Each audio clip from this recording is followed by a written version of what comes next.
Assalamualaikum warahmatullahi wabarakatuh. Selamat malam semuanya. Masih di channel Pengantar Tidurmu, channel yang selalu menemani teman-teman semuanya di setiap malamnya. Pada kesempatan malam ini, saya akan membawakan cerita lanjutan dari cerita yang kemarin yang dikirim oleh Eva.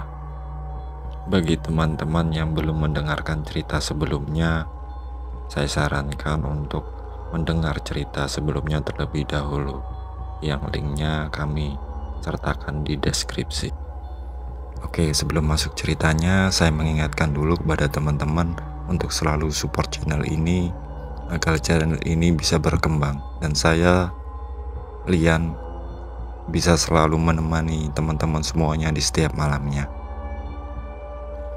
Kali ini saya akan melanjutkan cerita yang dikirim Eva kemarin. Jadi di sini suaminya Eva ini sakitnya itu semakin parah.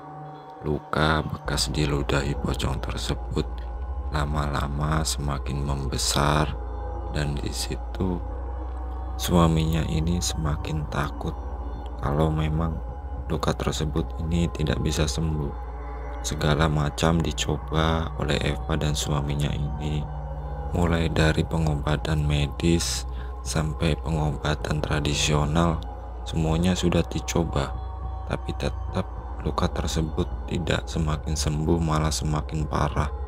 Jadi pada saat itu Eva dan suaminya ini sangat bingung sekali, ditambah lagi kondisi ekonomi dari keluarga mereka ini memang sangat mengalami penurunan, dikarenakan warung yang mereka kelola ini semakin hari tidak ada pembeli sama sekali. Di sini mereka sangat putus asa sekali dengan cobaan-cobaan yang dialami oleh keluarga Eva ini. Suatu hari, seperti biasa, si Eva pun ini dan suaminya ini tetap membuka warungnya, meskipun mereka tahu kalau warungnya ini bakal sepi seperti hari-hari sebelumnya. Di sini mereka pun terus membuka warungnya dan berharap memang ada rezeki, meskipun itu sedikit. Mereka berdua duduk termenung di situ menunggu barangkali ada pembeli yang mau membeli di warungnya. Tiba-tiba ada pengemis, dan mereka berdua ini melihat pengemis tersebut ini orangnya sudah tua. Di sini mereka ini sangat kasihan dengan bapak tersebut. Bapak ini meminta sedikit rezeki dan juga bapak ini meminta minum karena bapak ini mengeluh sangat haus. Dari sini mereka pun ini tanya, "Loh, bapak ini orang mana, Pak?" Bapaknya ini cuman bilang, "Jauh, Nak." Nah, dari sini ditanya sama Eva, "Bapak udah makan, Pak?" "Belum, Nak, saya cukup minta air aja, Nak." Eva pun menjawab, "Loh, nggak apa-apa, Pak, kalau Bapak memang belum makan, ini saya ada rezeki, Pak. Kalau misalkan uang saya nggak ada, Pak, tapi kalau untuk makan insya Allah ada." Di sini Eva dan suaminya ini mempersilahkan bapaknya ini untuk duduk masuk ke dalam warung. Nah, di situ diambilkanlah makan sama Eva dengan lauk pauk dan minumannya. Di sini bapaknya ini makan dengan lahap, terlihat sekali kalau bapaknya ini memang sangat lapar. Di situ bapaknya ini makan. Setelah makan, bapaknya ini pamit, dan di situ si Eva dan suaminya ini membawakan bekal kepada bapak tersebut berupa nasi dan minuman agar dibawa bapaknya ini di perjalanan. Nah, waktu itu bapaknya ini berterima kasih atas kebaikan mereka. Di sini bapaknya ini bilang, "Nak, yang sabar ya, Nak. Banyak orang yang gak suka sama kamu ini. Bapak gak bisa bantu banyak. Ini kamu tak kasih sesuatu, nanti kalau misalkan kamu butuh, kamu tinggal lempar aja ini di sekitar rumah kamu sama warungmu. Insya Allah nanti semuanya akan baik-baik saja. Dan jangan lupa sering-sering baca sholawat ya, Nak. Cukup sholawat aja dibanyaki."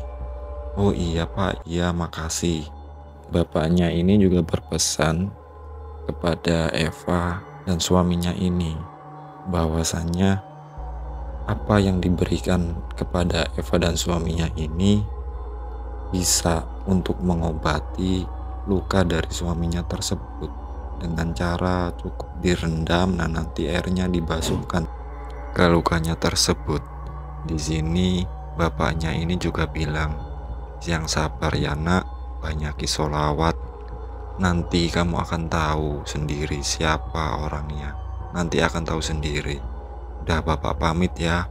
Di sini bapak ini pun pamit dan berjalan. Tapi waktu dilihat sama Eva dan suaminya ini, jalannya ini cepat sekali.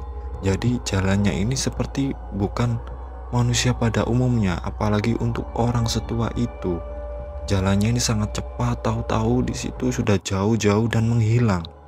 Nah, mereka ini pun penasaran dengan apa yang dikasih oleh bapak tua tersebut kepada mereka. Dibukalah bungkusan kain tersebut, ternyata di dalamnya itu cuma garam. Di situ garam seperti garam, kalau orang Jawa bilangnya ini garam brosok, garam kasar. Nah, di situ si Eva dan suaminya ini menyimpan benda tersebut. Di sini suaminya ini merenung atas apa yang dibilang oleh bapak tua tersebut dan bilang kepada istrinya, "Dek, apa kita ini memang ditegur ya sama Yang Maha Kuasa? Karena memang ibadah kita sendiri juga suka bolong-bolong. Mungkin Bapak itu mau mengingatkan kita supaya kita memperbaiki iman kita dan jangan lupa selalu berdoa, meminta pertolongan." Di sini istrinya pun menjawab, "Iya Mas, aku juga berpikir gitu Mas."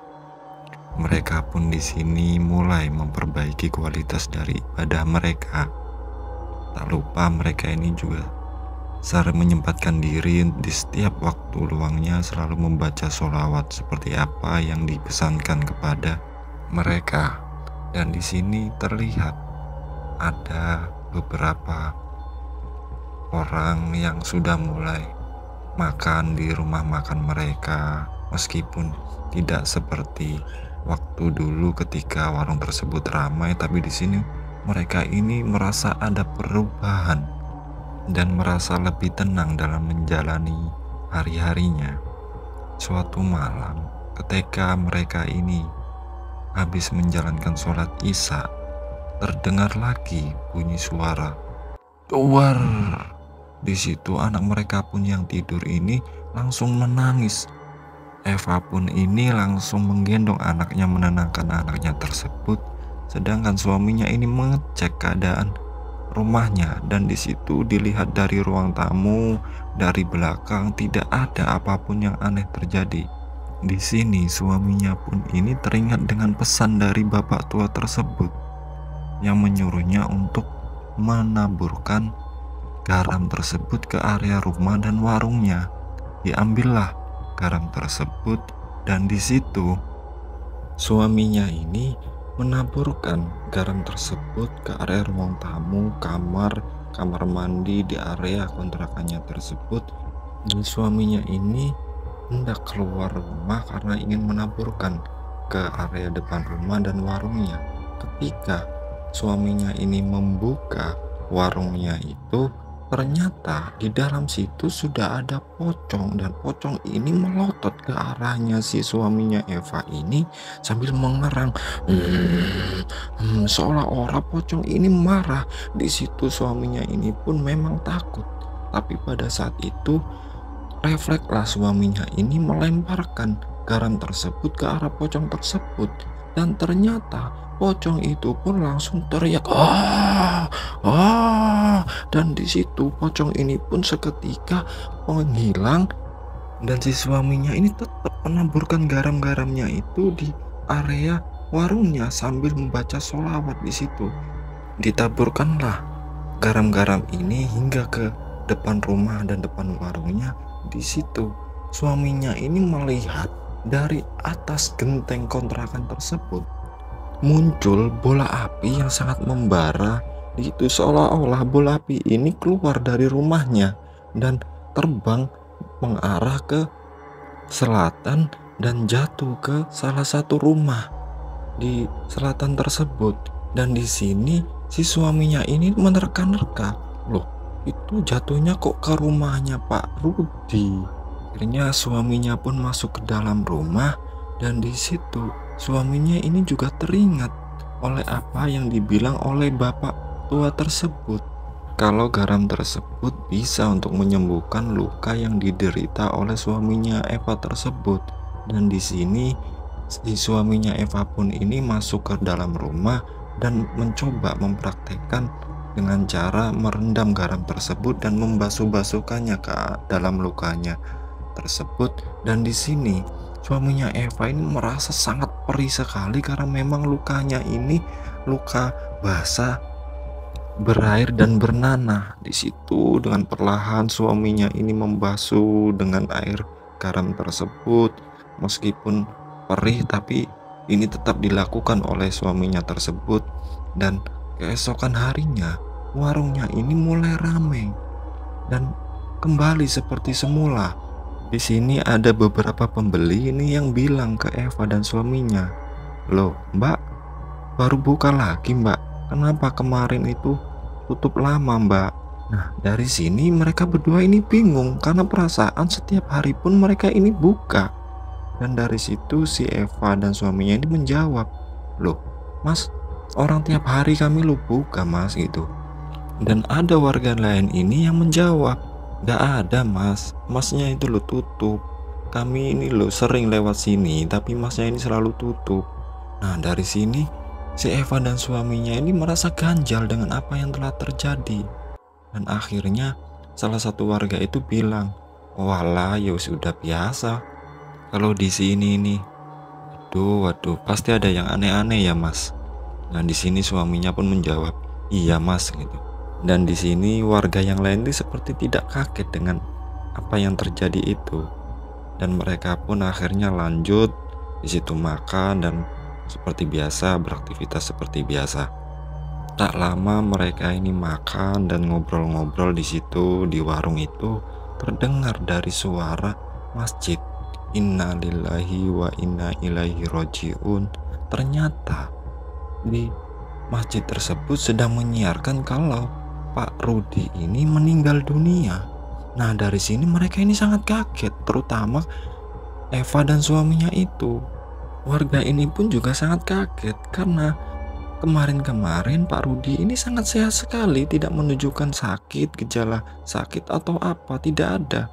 Jadi itu murni seperti meninggal secara mendadak di situ. Akhirnya warga ini pun berbondong-bondong ke rumah Pak Rudi ini. Begitu juga dengan suaminya Eva ini. Waktu itu suaminya Eva beserta warga ini membantu prosesi pemakaman dari Pak Rudi ini. Dan secara nggak sengaja waktu menguburkan jenazah tersebut, suaminya itu melihat bahwa muka dari Pak Rudi ini seperti gosong, sangat hitam di situ. Setelah prosesi pemakaman selesai, si suaminya ini pulang dan menceritakan tentang semua kejadian-kejadian yang dialami itu terkait dengan pocong, bola api, dan kematian dari Pak Rudi ini. Di sini suaminya sempat berpikir, apa ini yang dimaksud oleh bapak tua itu? Kalau suatu saat kita pasti akan tahu sendiri. Nah, dari sini si Eva ini pun hanya bilang kepada suaminya, "Udah Pak, yang penting kita ini udah kembali membaik, kita nggak usah mikirin hal tersebut. Yang seperti itu biarlah kita nggak tahu dan kita berpikir positif aja. Yang penting keluarga kita selamat, keluarga kita aman dan semua kembali seperti semula." Dan di sini suaminya pun menjawab, "Ya dek, lebih baik ini semua kita jadiin pelajaran dan mulai ke depannya kita harus lebih mendekatkan diri sama Yang Maha Kuasa."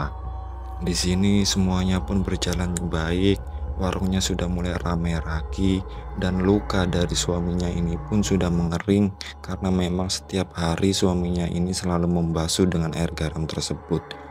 Tak lupa juga mereka ini selalu menyempatkan diri untuk selalu sholat waktu dan berdoa.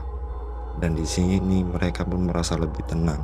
Nah, hal inilah yang diceritakan oleh Eva kepada kami, dan semoga cerita ini bisa diambil hikmahnya oleh teman-teman semuanya. Kurang lebihnya saya mohon maaf. Assalamualaikum warahmatullahi wabarakatuh.